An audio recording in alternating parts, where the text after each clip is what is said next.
All right, Open Sober Mike, stepping in for a really quick video. Man, I've been introduced to this doctor. His name is Gabor Mate, and I'm probably saying that wrong. But some of you probably know him. I know I have close friends who are like, oh, we've heard of him before, and I haven't. I met this really cool girl who's a physiotherapist, and she shared a bunch of these videos with me. We were talking about addiction and trauma and releasing that physically. It's what she does in her practice, which is, I think, amazing. And so I got onto this Gabor guy, and holy hell, guys, right? The way he describes addiction, and let me just drop in. So at the end of one of the podcasts I listened to with him, the guy doing the podcast, who was a recovered alcoholic, asks Gabor, listen, if you were Surgeon General of the United States and you could enact, you're Surgeon General for a day, what would you do? And I get an instant answer. The instant answer from Gabor is like, well, the first thing I would do if I was Surgeon General is I would enact a law that says it is illegal to refer to someone as an addict. And instead, you must refer to them, he or she, as someone who has experienced or is experiencing extreme suffering in their life and has turned to substances to alleviate the pain.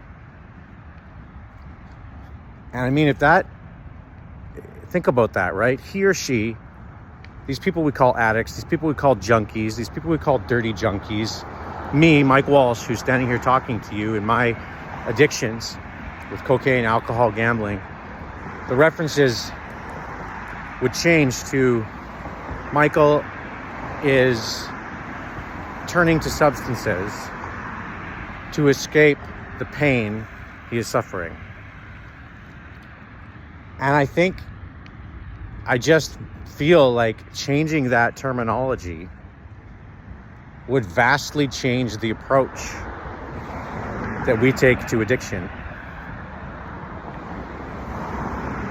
Because when you call someone an addict, it's like any of the words we use, homeless, addict. There's a way to other them, right? So now they're someone who has a problem that I don't have. And as I've said in my other videos, the tendency goes to, I would deal with the problem they have in a different way.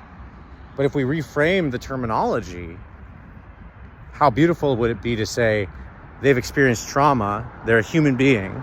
First off, let's humanize them. Second of all, let's go back further than the addiction and let's go into the pain that they are suffering, that they are trying their best to escape.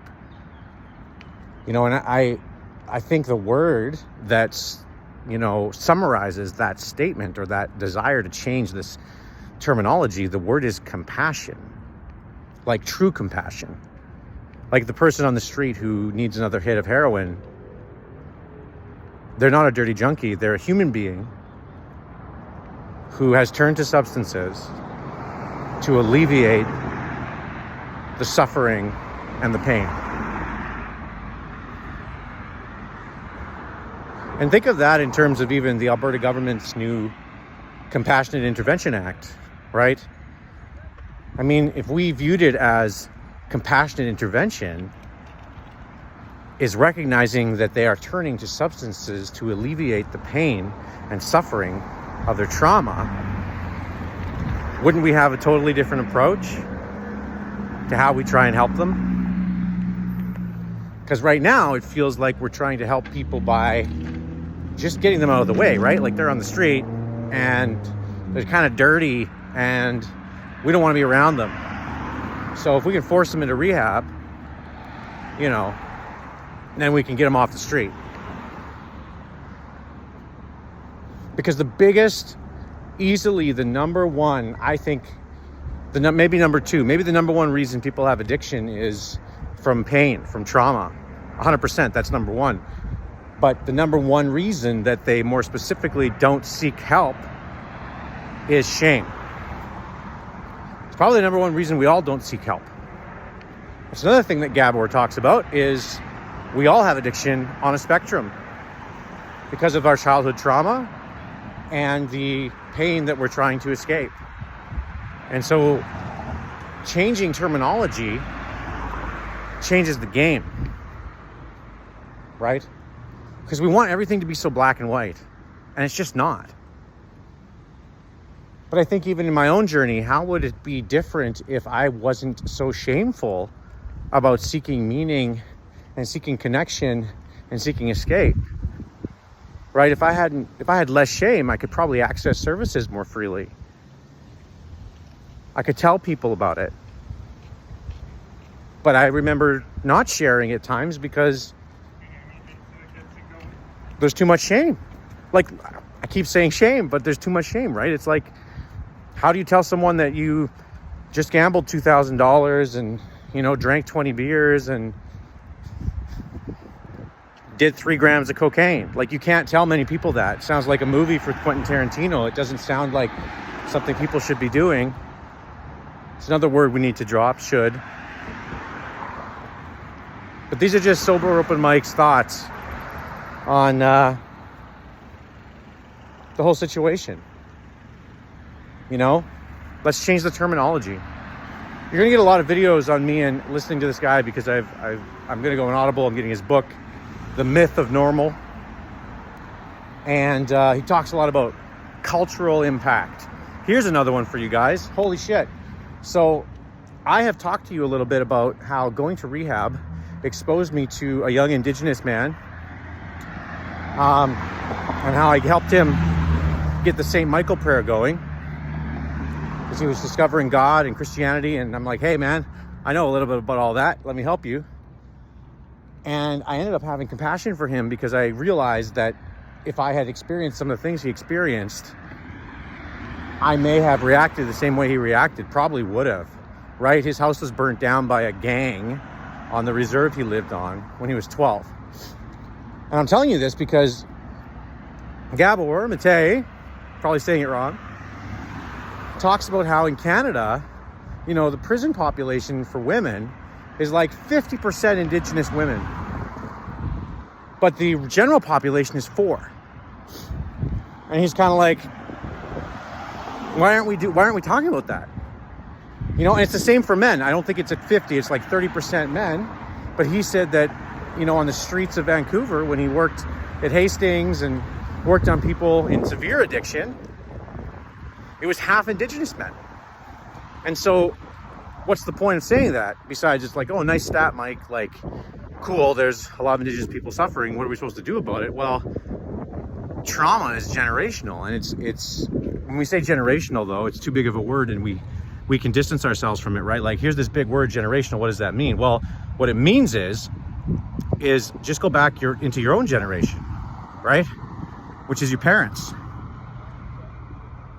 They did things when you were a kid, and I'm realizing this about my mom and dad. The things they did may not have been poorly intentioned, but there were ways in which your parents made you feel a certain way, unsafe or unable to express yourself. And that trauma continues forward with you. And like in my case, whatever that trauma was, my family was beautiful. Like I remember growing up in a very, what I perceived to be safe place, but there were things that would have happened that were not intentional by your parents that are still affecting you today. And you may not be on the street doing heroin, but there's probably something that you're doing. And probably he would say 100%, there's something that you do now to deal with those negative feelings still. And so that's generational. And so I just strongly, we talk about colonialism and capitalism and all these things, and we talk about them too abstractly, which means that can't be found. But the things that we did to the Indigenous people, our ancestors did, like, I don't think it's about, oh, hey, don't blame us, it's 2 generations later. It's like, well, no, the impact is still there, though. So someone's got to take responsibility for the impact. So who's that going to be? And basically just the cultural and generational impact of trauma continues. Like, we know this, right? If you're a child, if you're a baby, if you're a fetus and your mom has postpartum depression, you will be affected by it. Your mom can totally love you and probably does. but that will affect the child, which often leads to addiction of some kind. You know, and broaden your terms with the word addiction, right? When you hear addiction, you think street, you think me, rehab, but it's more than that. It's all types of things that you do in your life when things cause you pain.